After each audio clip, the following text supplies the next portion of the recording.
kupigia Domi.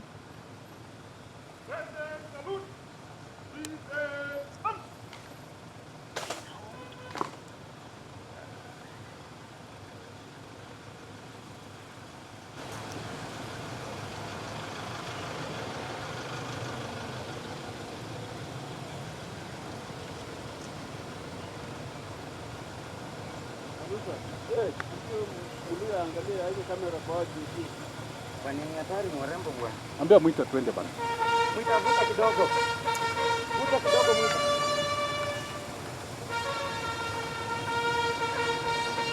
Sisi tunazunguka naye. Acha nimwambie. Anazunguka naye. Ama nusu utashuka. Ndio. Hapo kwa CDF. Ndio pande kwa CDF. Pale penye ndo wapande hiyo lori yao. Ndio ndio bwana. No. Kila mtu tazunguka naye. Hoja bawa hii ni mia tu. Ama niambie leo huko sawa hapo. Naomba hii escort siku nyuma hapo akuje kidogo tu mbele. Ndio tupate hiyo moto kidia bicycle. Ndio mazuri.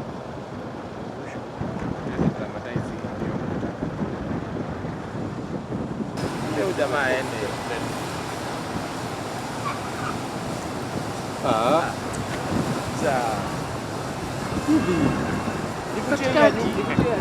Hivi kidogo.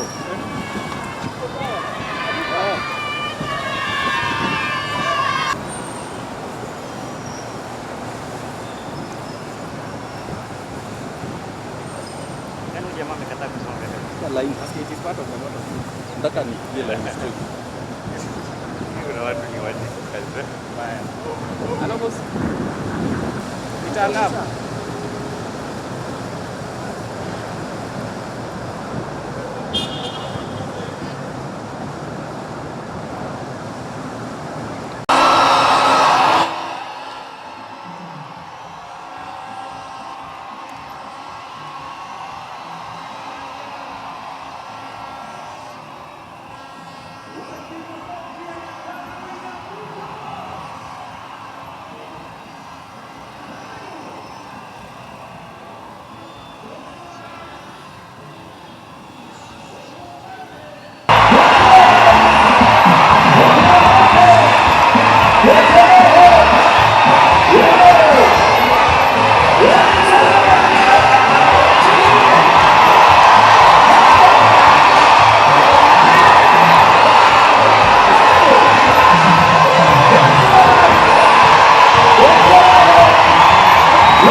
msingi. Moja, mbili, karibu Mheshimiwa Rais kwa sherehe ya leo. Wapi shangwe na vigelegele wananchi, peperusha bendera walio kwenye jukwaa mkono wa kulia. Karibisha rais kwa shangwe na vigelegele. Moja, nambari 1. Wapi makofi? Kenya taifa letu, Kenya nchi yetu, Kenya taifa letu, Kenya nchi yetu. Asante Maroon Commandos, niombe kwa heshima wananchi.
Jamhuri Day. My name is Captain Otos and I have just landed. Kuna vitu ambazo zinatufanyanga tunakuwa uniquely Kenyan. Unasikia unaona huyo ni Mkenya. Mkenya ni mganga, Mkenya ni nabii. Mkenya ni mtu ambaye anaweza akaangalia juu, aseme hii jua ni ya mvua. Mkenya ni mtu ambaye anakuona umekaa chini peke yako, alafu anakuja na kukuuliza, hiyo kitiko kando yako iko na mtu. Mkenya ni mtu ambaye ukimwambia unatarajia watalii, tayari ameshajijasia kwa kichwa yake watalii ni nani. Ladies and gentlemen, we have just landed. This is Flight 254. Welcome to Nairobi.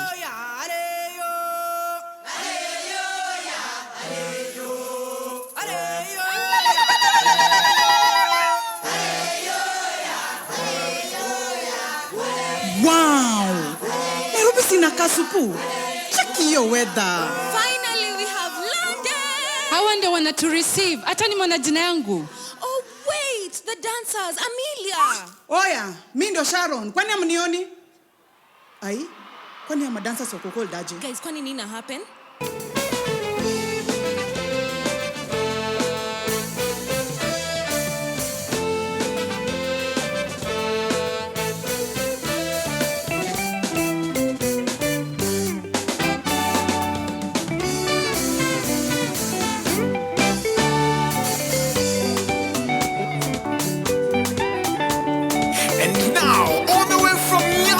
To Nairobi, Kenya. Make some noise for Elisha Toto and Dola Kabari. Kenya, inaendelezwa na wazalendo. Kenya, inaendelezwa na wazalendo. Kanawa tuwe pamoja nyitiwa wangere Kenya. Tuwe kitu kimoja tuwachuka bila tuwachu chochezi, tuwachu binafsi, tungane kama wa Kenya, tupeleke Kenya mbele. Kenya, inaendelezwa na wazalendo. Kenya, inaendelezwa na wazalendo. Tapinyu waka wona sugi ekeru maroma Kenya. Ogai William Ruto, rais wetu mpendwa. Tangu uongozi wako tumeona mazao, viwanda zinajengwa, chakula kwa taifa, nyumba na makao kwa bei nafuu, stima tunapata ndio maana sisi twaomba Mungu akulinde, Nyasaye akulinde, Ngai akulinde, Obongo Nyakalaga akulinde.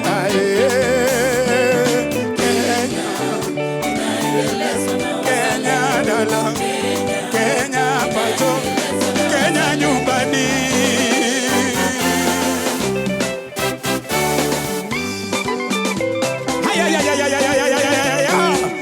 President wetu mpendwa, tunakupenda sana. Unafanya kazi nzuri kujenga taifa letu la Kenya. Yes. Kilomita chache kutoka hapa tuliposimama leo katika bustani la Uhuru palikuwa kambi ya wakoloni. Mheshimiwa Rais, wengi walitoa uhai wao hapo, maelfu wengine waliteseka katika kambi mbalimbali kote nchini. Hii ndio ilikuwa gharama ya ukombozi wetu kama taifa. Tunaweza anza wapi kulipa deni hii kwa wale waliotangulia, ila kwa kuwakumbuka sio tu kwa mafanikio yao pekee, bali pia kwa maadili yao. Miongoni wa mashujaa wa Nairobi alikuwa ni Tom Mboya. Tom Mboya alisimama imara katika msimamo wake hata ilipokuwa haipendwi au ilipokuwa sio rahisi. Alikuwa mwenye kujenga katika ukosoaji wake na hakuchoka kamwe, hakuchoka kwa uzalendo wake. Mimi kama mtu ambaye aliyatumia maisha yangu yote katika utumishi wa umma, nakiri na kusema ya kwamba kiwango hicho alichoweka ni kigumu kukifikia. Kiongozi mwingine ambao ni shujaa wa Nairobi alikuwa ni Raila Amolo Odinga. Baba Raila Amolo Odinga, sisi kama watu wa Nairobi tunamenzi. Ndiye alikuwa mbunge ambaye amehudumu kwa muda mrefu, na hii kwa sisi sote ndio siku ya Jamhuri ya kwanza bila baba wetu. Tunaomba ya kwamba Mungu azidi kumlaza pema, na ile ambayo tunaweza fanya ni kuiga mfano ambayo alituachia. Tunawakumbuka hawa mashujaa wetu na kuwaenzi ili kuwahifadhi matendo yao na kuyapitisha kwa watoto wetu kwa ajili ya kesho. Pili, tunawakumbuka ili kuwaiga, tukijifunza kutoka kwa mafanikio yao na pia kwa makosa yao, ili kwa wakati ufaao mafanikio yetu kama Wakenya yaweze kulinganishwa na yao. Tatu, ni lazima tukamilishe kazi walioweka misingi. Wao waliweka msingi, jukumu letu ni kujenga jengo ambalo linastahili heshima ambao wametuachia. Hatutishwi na wajibu. Hatutishwi na wajibu ambao tumeachiwa kama viongozi, kwa sababu tunajua na tunaifanya kwa imani na matumaini, tukiyakumbuka maneno ya Wafilipi 1:6 ya kwamba yeye alianzisha kazi njema ndani yenu ataikamilisha. He who began a good work will be faithful to complete it. Mheshimiwa Rais na viongozi, je, hatujaona tayari mabadiliko katika maisha yetu? Kuanzia wakati ambapo tulipata jamhuri hii, hata mimi kusimama hapa ni mfano, kwa sababu jiji hili miaka hiyo hata hakuwa na diwani mmoja Mwafrika, lakini sasa jiji linaongozwa na gavana ambaye amechaguliwa moja kwa moja na wananchi. The fact that we can self-determine must never be taken for granted as a republic. Kauli mbiu ya mwaka huu inaunganisha dhana hizi. Dhana ambayo ilikuwa Raila Amolo Odinga na Tom Mboya, which was their internationalism. It was also the nature in which they were not tribal, they were not tied into a cocoon of their community or of their tribe, but they thought in a very modern way, in a very contemporary fashion, and that goes hand in hand with what our theme is today. Kauli mbiu ya mwaka huu inaunganisha busara hizo mbili. Mheshimiwa Rais, sitaki kusema mengi, ila pia ni kukushukuru kwa sababu kwa muda huu, kwa mwaka ambao umepita, tumeona kwamba umetushikilia kama makaunti na pia Nairobi. Pamoja na wewe tumeweza kufanya kazi nyingi, kujenga mabarabara, watu wetu wanaziona zinaendelea katika maeneo yote ya jiji la Nairobi. Tunakushukuru na tunajua kwa mwaka ambao unakuja tutaweza kufanya kazi nyingi zaidi. Jameni wa Kenya, tumpigie rais wetu makofi. Tunajua kwamba mwaka ujao sherehe hii itafanywa katika uwanja mpya wa Talanta ambayo unaendelea kule Lang'ata Road. Sijui kama utatukubali. Na sisi kama watu wa Nairobi tunakuomba uwanja huo uite Raila Odinga International Stadium ili kumkumbuka baba wetu ambaye alituacha. Au sio? Tunakubalia watu wa Nairobi? Tunakubalia. Rais, umeona sauti ya wananchi, na sauti ya wananchi ni sauti ya Mungu. Guided by His Excellency the President's vision, today we reintroduce Kenya to the world through a tourism manifesto anchored in magical Kenya, the origin of wonder. Jameni wananchi, nchi yetu ya Kenya ni fire si fire. Jameni wananchi, rais wetu William Ruto ni fire si fire. Kwa mara ya mwisho, wananchi wa Kenya ni fire si fire. This generation will never pay fully the sacrifice and the debt of those who paid the ultimate price and sacrifice for the independence of our country. Mr. President, fellow Kenyans, we will also not pay fully the debt imposed on us by those who fought for the expansion of the civil and political liberties that we enjoy today. The last thing I want to say, Mr. President, before I invite a few guests to say hi in 1 minute, is to say, as we move into the future of our country, building on the foundation of those who fought for the freedom and liberty of our country, building on the hard work of those who fought for the expansion of civil and political liberties that we enjoy today, we look forward, under your leadership, Mr. President, to firm up on that foundation and that hard work and expand on the empowerment and the socio-economic liberty for the people of Kenya.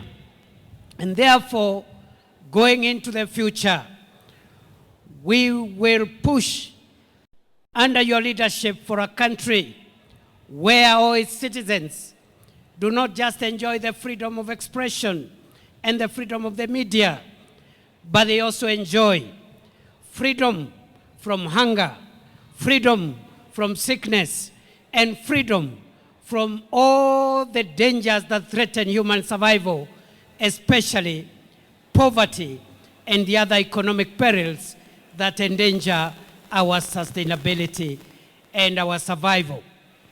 On behalf of His Excellency, the General Major Evariste Ndayishimiye, President of the Republic of Burundi, that I have the honor to present today to other commitments, and on behalf of the people of the Republic of Burundi, allow me, Express Excellencies, extend my great congratulations to the government and the people of the Republic of Kenya on this remarkable occasion.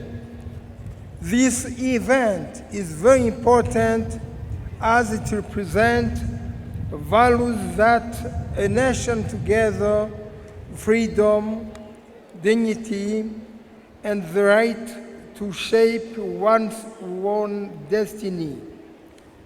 On this special day, it is my great pleasure to wish you peace, prosperity, and friendship continue to grow stronger. Once again, congratulations on Independence Day. May the spirit freedom keep us united and strong always. Happy Jamhuri Day. Thank you. Congratulations again. Your Excellency, Dr. William Samoei Ruto, President of the Republic of Kenya, Your Excellencies, distinguished guests, ladies and gentlemen, I bring you warm greetings from your brother, General Yoweri Kaguta Museveni, the President of the Republic of Uganda. He was unable to come because Uganda is undergoing an electoral process. He, however, sent me to represent him. I am the Prime Minister of the Republic of Uganda. I've been given 1 minute. Let me hand over the message to you, Your Excellency, on behalf of the President and the people of Uganda. Thank you so much. Thank you very much. Makofi tafadhali, makofi. Thank you very much. I bring you greetings from the people of Ghana, and to say that on this day, your 62nd Jamhuri Day, the people of Ghana are in solidarity with their brothers and sisters in Kenya. On this day, we pay respect to the memory of our forebears who fought for our freedom, and we do not take their sacrifice for granted.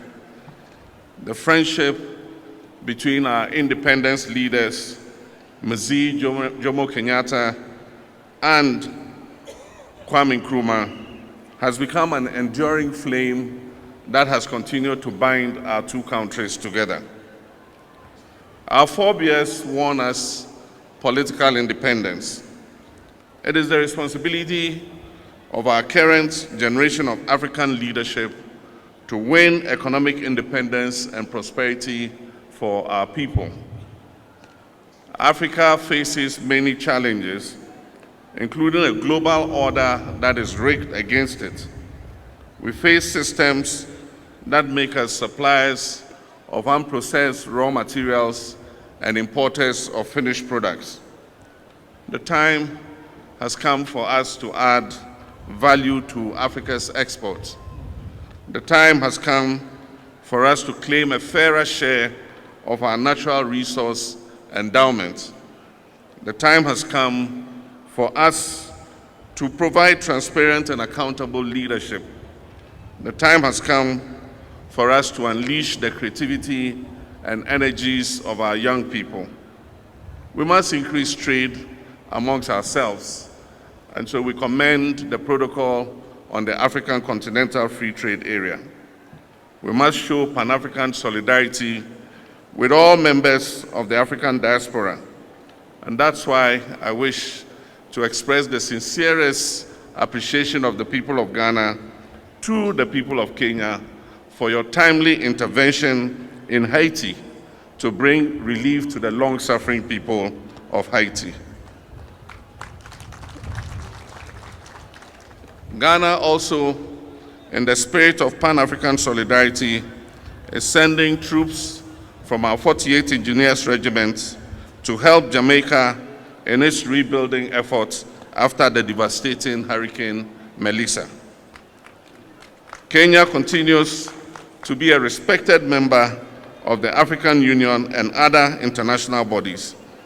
And so Ghana wishes Kenya well on this very auspicious occasion. And finally, before I resume my seat, accept my personal condolence and the sympathy of all Ghanaians on the passing of a great statesman, Mzee Raila Odinga. May God grant him peaceful rest. Long live Kenya, long live Africa, long live Kenya-Ghana relations. Asante sana. Raila devoted his life to the pursuit of freedom, justice, and peaceful coexistence. His courage, resilience, and unwavering belief in the power of the people shaped defining chapters of our national story and inspired generations to believe that change is possible. I now respectfully urge all of us to join me in observing a 1 minute of silence in honor and remembrance of the Honorable Raila Amolo Odinga and honor his sacrifice, service, and enduring legacy.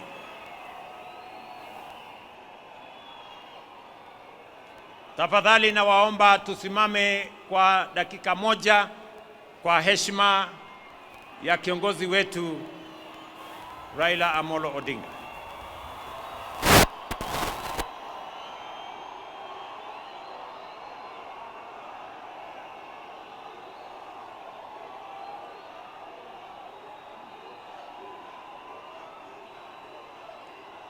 Asanteni sana. Asanteni sana. May his spirit continue to guide our nation forward. His resolve, as well as the resolve of our forefathers, gave us the 2010 Constitution, a charter that restored the sovereignty of the people restrained imperial power, entrenched rights, and devolved government and authority to the grassroots. But it promised something even greater. It guaranteed economic and social justice. It declared that health, housing, food, water, education, and social security were not favors. They were fundamental rights. It was a bold promise. It was a moral imperative. It was the unfinished dream of both the independence and subsequent generations. Yet today, with honesty and humility, we must admit that this promise remains incomplete. Yes, progress has been made, but the deeper promise, a Kenya where every citizen lives with dignity and shared prosperity, remains unfulfilled. For too long, stagnation has returned in cycles. Negativity has been normalized, and too many have been asked to make peace with mediocrity. That is why, before the last election, we had already realized that although we had achieved political independence and our constitution expanded our democratic human rights and the rule of law, we still had not fully consolidated our nation. 3 years ago, education was in distress. Classrooms were overcrowded. Many universities were technically insolvent, and teachers were overwhelmed. Today, we have hired 76,000 teachers, and by next month, a total of 100,000 teachers, the largest recruitment of teachers in Kenya's history. We have built 23,000 new classrooms, and 1,600 laboratories are under construction across the nation. Importantly, through the student-centered funding model, we placed the learner at the heart of our reforms. For the first time in our history, scholarships and loans now follow need and merit, ensuring that every deserving student has a chance and a just and equal opportunity to pursue their dreams. Nearly 500,000 students have already benefited from this funding model. Students who, under previous systems, would have been excluded by policies that failed to recognize them. This reform has lifted the financial burden from families and enabled students to choose courses that align with their talents, with their aspirations, and with the needs of our nation. Our healthcare, we have another irrevocable decision that no Kenyan should be too poor to live. For decades, universal health care was spoken of, but in our time, it is being actualized. We engaged 110,000 community health promoters who are now reaching millions who were once excluded, forgotten, and without access to health care. CHPs have already visited over 9 million households, screening millions of Kenyans for various ailments, including diabetes and hypertension. At the same time, we built a unified health information system that now gives us full visibility of our health facilities, patients, their progress, enabling us to track healthcare delivery in real time.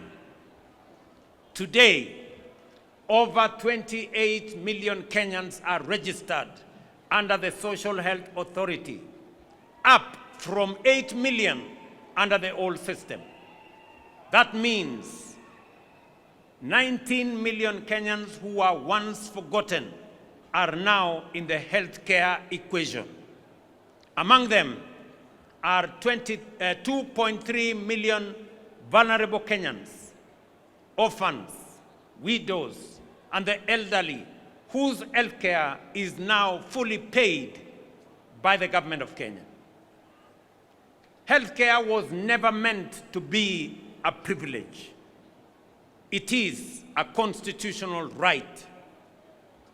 And with the realization of this right, we are ready to work with all Kenyans into the next chapter of economic freedom. Today, fellow citizens, history turns its gaze upon us and asks, faced with the challenges of our time, have we stepped up as they did? When he took the oath of office, Mzee Jomo Kenyatta warned us that independence would mean nothing if it did not improve the daily lives of ordinary citizens. Tom Mboya reminded the nation that the greatest struggle, and indeed the hardest struggle, was not political independence alone, but development itself, the economic empowerment of our people, and the unlocking of their full potential. They stood and they understood that freedom was only the beginning, that the deeper battle would be against poverty that chains potential, against disease that steals opportunity, and against ignorance that dims human possibility. And so today, we are gathered to mark Jamhuri Day. We do more than remember history. We honor the architects of our nation for giving us the first great watershed period in our nation building, political independence.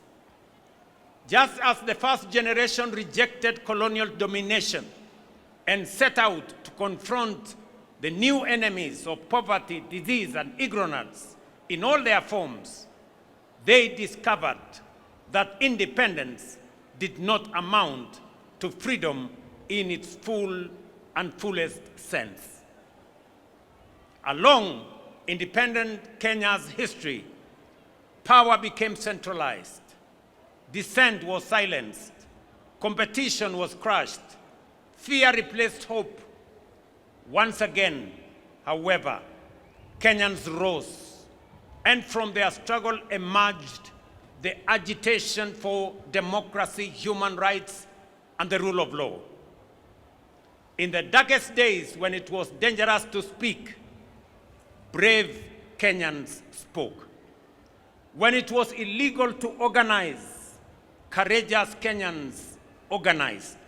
Students, clergy, lawyers, journalists, workers, and politicians stood firm against detention, against torture, against exile, and even death, so that Kenya could break and breathe again. This generation of courage produced towering figures whose sacrifice expanded the democratic space we enjoy today. Foremost among them was the late Right Honorable Raila Amolo Odinga, a stalwart of our country's democratic journey, who left us just under 2 months ago. Raila devoted his life to the pursuit of freedom, justice, and peaceful coexistence. His courage, resilience, and unwavering belief in the power of the people shaped defining chapters of our national story and inspired generations to believe that change is possible. Your Excellencies, distinguished friends, fellow citizens, I have always observed this day with two emotions held in tension: deep gratitude to our forefathers and a restless question for ourselves. Have we been faithful stewards of the freedom they won? And have we truly advanced the nation they left in our hands? I shall return to these questions later. But first, today we gather not just to mark a date on the calendar, but to honor a legacy written in sacrifice, courage, and unbreakable resolve. A legacy forged by men and women who stared imperial power in the face and declared with unshakable conviction that Kenya would be free. Their struggle planted our republic on the firm foundation of liberty, unity, and democracy. They gave us more than a flag. They gave us a future. 62 years ago, the brave architects of our nation placed in our hands the priceless gift of political independence. On this very day, 62 years ago, our forefathers lowered the Union Jack and raised the flag of our nation. But that victory was not given easily. It was bought at an immense cost. The road to our nationhood was carved by the unbreakable spirit of our freedom fighters, men and women who refused to bow to the humiliation of colonial rule. From villages to towns, from farms to factories, to classrooms and marketplaces, Kenyans from all walks of life rose as one, declaring that our humanity would not be diminished, delayed, or denied. And when brute force was unleashed against them, their determination outlasted it. Thousands paid the ultimate price. Many more were detained. Whole communities were uprooted. Punishment, pain, exile, and prison became the tools of repression. But what no empire could crush was their determination, resolve, and the unity of purpose. Across ethnicities, across regions, across class and creed, they became a force history itself could neither silence nor stop. Their sacrifice opened the path to self-rule. Their courage delivered the independence we celebrate today. And it is upon their shoulders that our republic stands strong. The architects of our nation overcame the trials of their time. While our challenges are different, their lesson is eternal. They rose to the dictates of their moment. It was not easy, but it was necessary. And because they did it, we are here today. Hii uwanja ya Nyayo Stadium, nyinyi mnajua yale maneno tulifanya kule Kasarani. Tuliweka paa ama uvuli ili wananchi wanapokuwa hapa wasipigwe na jua. Mimi nataka niwatangazie ya kwamba kuanzia Januari hii Nyayo Stadium vile vile tutaweka canopy Hii ni mara ya mwisho wananchi kuwa hapa wakipigwa na jua. Tukisonga mbele, hii kiwanja pia itakuwa na kivuli. Vile vile tunakamilisha ile kiwanja ya talanta pale Jamhuri. Munajua kazi kubwa ambayo imefanyika pale. Ni kweli ama si kweli?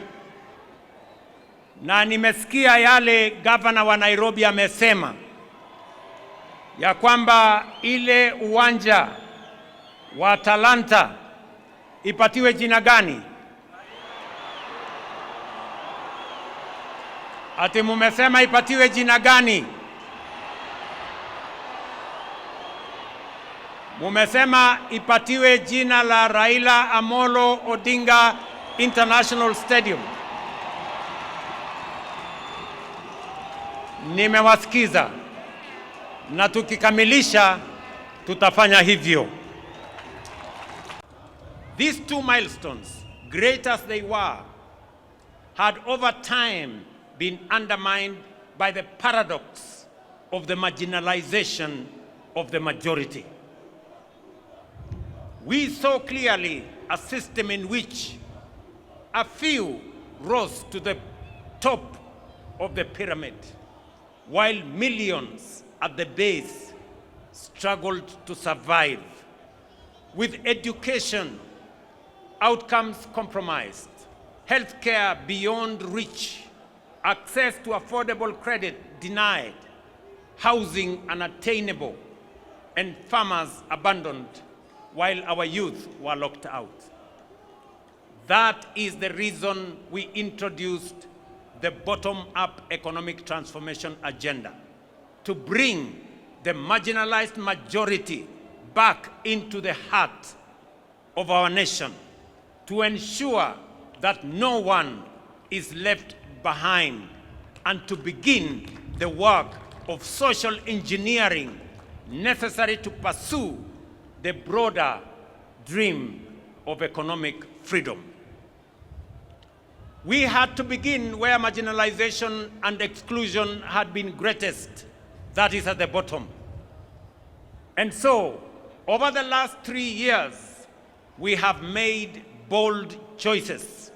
They have delivered results that are unprecedented, unmistakable, and consequential. For years, we spoke of agriculture as the bedrock of our economy and farmers as our pillars. But the truth is, we did not truly know them, and neither did we truly prioritize them.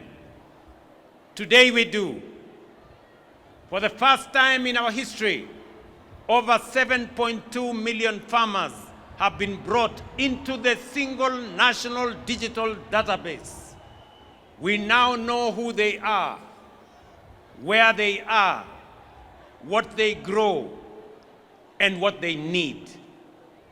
And with that knowledge came the power, not for brokers, not for cartels, but for the farmer. This digital platform became and is the backbone of targeted support, including subsidized inputs, affordable credit, and modern extension services reaching real farmers directly. We lowered the cost of production. We brought the price of fertilizer down. And in so doing, we restored profitability to the smallholder farmer who produces over 70% of our food. Fellow citizens, the results are undeniable. Maize production is up. Prices of flour is down. The tea sector is rising. Coffee is rebounding. Dairy is expanding.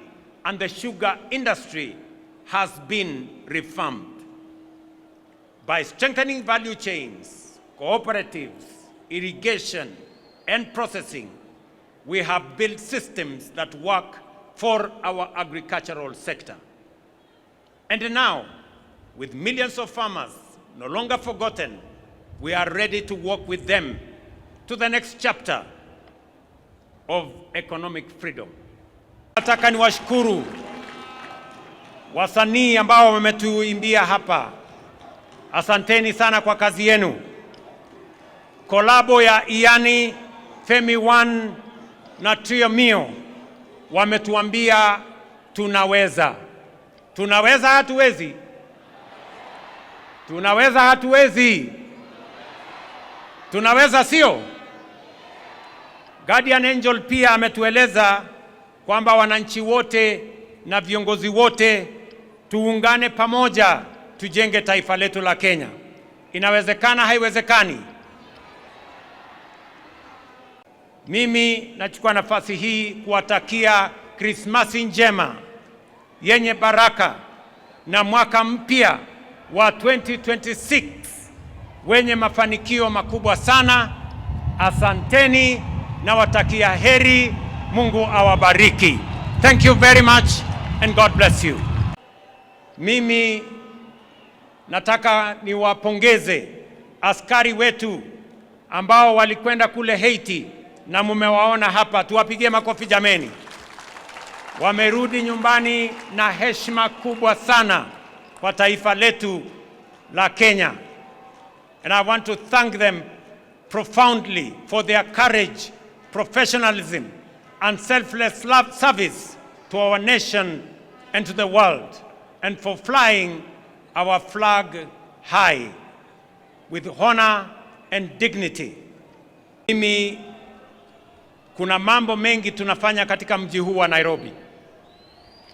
Kuna mambo tumekubaliana na county government ya Nairobi.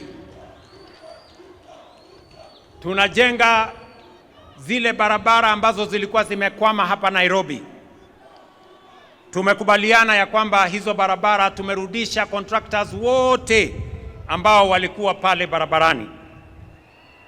Na sasa barabara zinaendelea kilomita 60 hapa Nairobi. Kwa mfano barabara ya Muhuri kule Dagoretti South, barabara ya Mama Wahu kule Dagoretti South, bypass ya Mihango Link kule Embakasi East, Umoja 1 SDA Road kule Embakasi West, Tindigwa Road kule Roysambu na Road C Embakasi South. Pia mumeona pale Valley Road, ile barabara ilikuwa imekwama pale, tumeleta contractor anaendelea na kazi. Ile barabara ya Ngong Road pia inaendelea, kazi inaendelea pale.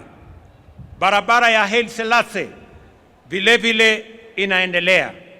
Na ningependa kutangaza ya kwamba kwa sababu barabara ya expressway imekamilika na wananchi wanatumia pale juu, barabara ya chini iko na matatizo. Na ndio sababu kuanzia hii Disemba mukienda Krismasi, tutajenga upya barabara kutoka kule JKIA kupitia hapa mpaka kule ABC na tuifanyie beautification, ndio Nairobi ionekane kama city ya taifa letu la Kenya. Vile vile mimi ninajua ya kwamba kuna wananchi wengi nje ya Nairobi lakini wanafanya kazi na biashara hapa Nairobi. Wananchi wengi wanaishi Kiserian, wanaishi Rongai, wanaishi Ngong, na kuna msongamano mkubwa sana wa wananchi wakikuja asubuhi na kurudi nyumbani jioni.